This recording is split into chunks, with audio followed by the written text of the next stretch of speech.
In this video, I'm going to show you a double treble crochet, or in US terms, this is called a treble crochet. Now, what I want to show you here are some treble crochets. That's UK treble crochets I've already done. And here is a double treble crochet. Can you see? It's about twice the height, which if I fold over, you can see there. And it makes a much taller stitch. And this stitch you're more commonly going to see in more intricate pieces like perhaps lacy shawls or mandalas. So what you're going to do, with a treble crochet you normally wrap round the hook once, but with a double treble, you've guessed it, we're going to wrap round twice. So here you definitely want to be holding it in place with this finger. With your hook from front to back into the stitch you're working into, yarn round and pull through just the first loop.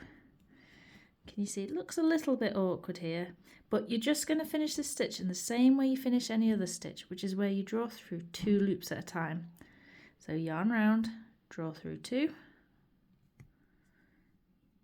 split my yarn there, and that's better. Yarn round, draw through 2, yarn round, draw through 2.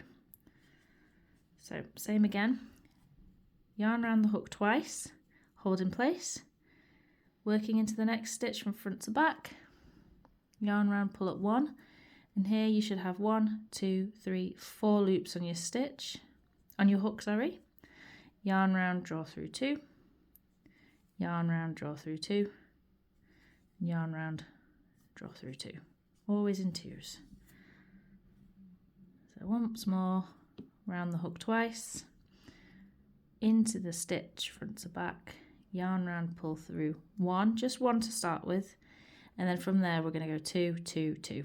So yarn round, pull through 2, yarn round, pull through 2, yarn round, pull through 2, and there you have it, a row of double treble crochets.